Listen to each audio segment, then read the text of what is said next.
Leitor do livro Curas Espirituais à Luz da Doutrina Espírita, Maria Fátima Ramos, Rafael Papa, Sérgio Cherce Júnior, Dr. Ludwig, Revista Espírita, capítulo 17, Senhora Condessa Adelaide de Clerambert, médium médica. Senhora Condessa de Clerambert morava em um departamento de Loire. Faleceu há alguns anos, em idade avançada. Dotada de inteligência superior, tinha mostrado desde a juventude um gosto particular pelos estudos médicos e se comprazia na leitura de obras que tratavam dessa ciência. Nos 20 últimos anos de sua vida, havia se consagrado inteiramente ao alívio do sofrimento com um devotamento inteiramente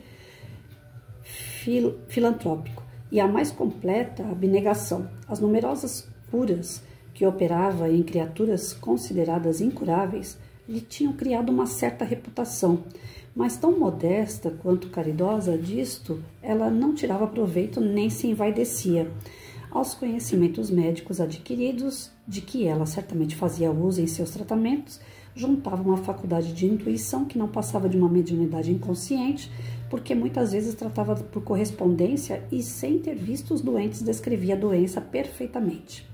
Aliás, ela mesma dizia receber instruções sem compreender a maneira pela qual lhe eram transmitidas. Muitas vezes tinha tido manifestações materiais, tais como transportes, deslocamento de objetos e outros fenômenos deste gênero, embora não conhecesse o espiritismo. Um dia, um de seus doentes lhe escreveu que lhe tinham sobrevindo abscessos e, para lhe dar uma ideia, tinha traçado um desenho numa folha de papel, mas tendo esquecido de juntá-lo à carta. A senhora respondeu pelo retorno do correio: como o desenho que anunciais em vossa carta não veio com ela, imaginei que tivesse sido um esquecimento de vossa parte, mas acabo de encontrar esta manhã em minha gaveta, que deve ser semelhante ao vosso e que vos remeto. Com efeito, esse desenho reproduzia exatamente a forma e o tamanho dos abscessos. Ela não tratava nem pelo magnetismo, nem pela imposição das mãos, nem pela intervenção ostensiva dos espíritos, mas pelo emprego de medicamentos, que no mais das vezes ela mesma preparava, conforme as indicações que lhe eram fornecidas.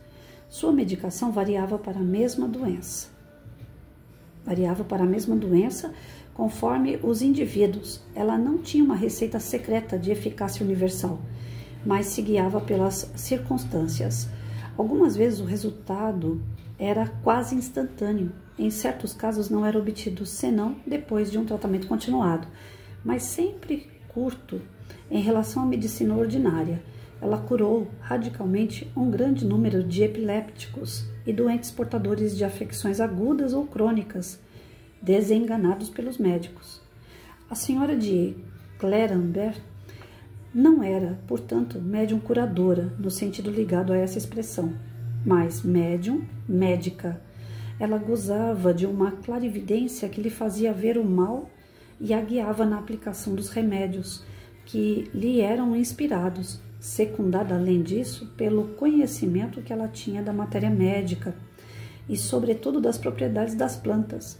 Por seu devotamento, por seu desinteresse moral e material, jamais desmentidos, por sua inalterável benevolência para com aqueles que a ela se dirigiam, a senhora de Clerambert, assim como o abade príncipe de Hohenlohe, deve ter conservado até o fim da vida a preciosa faculdade que lhe havia sido concedida e que, sem dúvida, ela teria visto enfraquecer-se e desaparecer, se não a tivesse preservado pelo nobre emprego que dela fazia.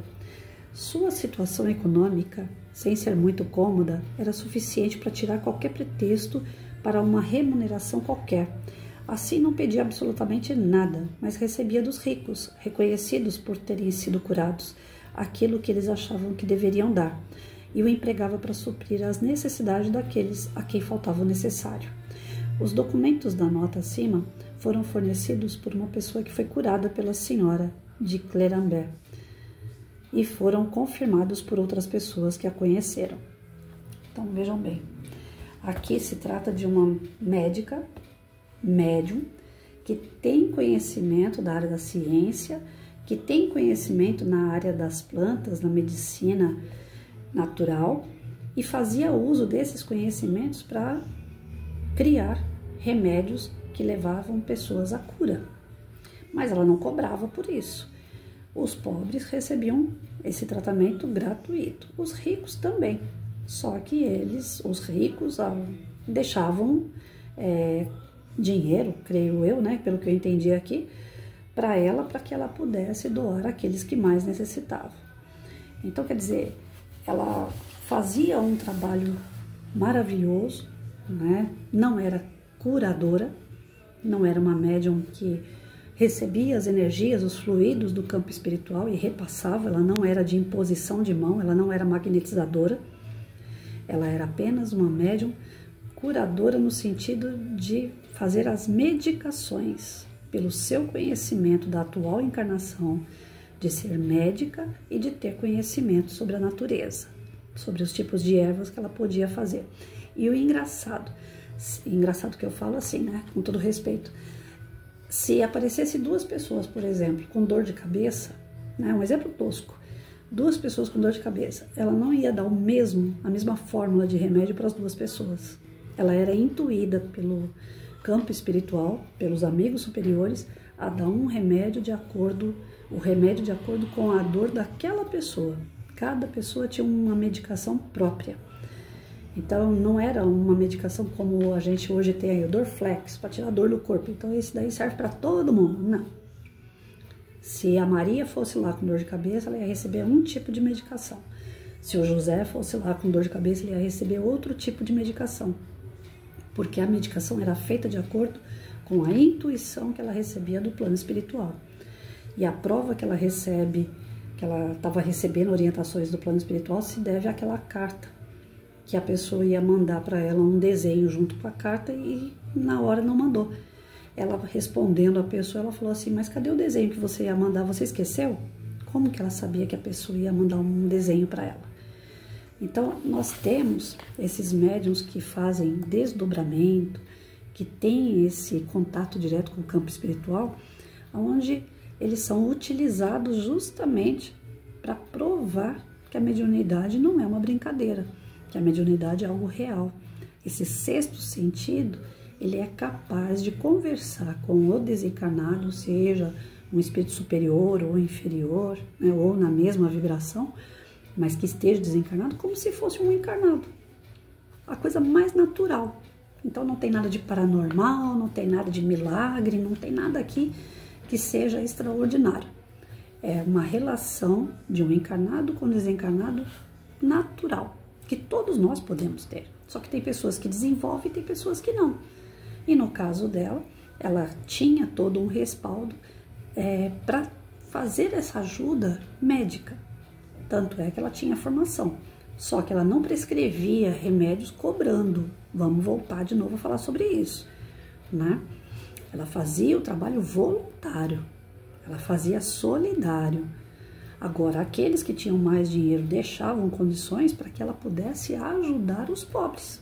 E isso não tem mal nenhum. Se ela pegasse para ela, se ela ficasse vaidosa, porque ela era uma médium que tem condições de curar, né? Se isso preenchesse ela de orgulho, de vaidade, com certeza a espiritualidade ia cair fora. Então ela só tinha todo o amparato porque ela não achava que ela era nada demais, né? Tipo o nosso querido Chico Xavier. Quem conversava com ele sabe disso. Chico nunca se gabou de ser um cara que conversava com a espiritualidade. Sempre na humildade de falar, enquanto eles quiserem falar comigo, eu tô aqui, disposto a ajudar. Então, nessa humildade, a espiritualidade trabalha com o médium. Mas se o médium começa, através da sua mediunidade, se engrandecer, se achar demais, a espiritualidade se afasta. Então, a gente vai ver nesse depoimento aqui, que foi dado por pessoas que passaram por ela. Agora vai vir uma resposta que nós vamos ver amanhã. Tendo sido essa notícia lida na Sociedade Espírita de Paris, a senhora de Clanenberg deu a resposta abaixo. Essa resposta a gente vê amanhã.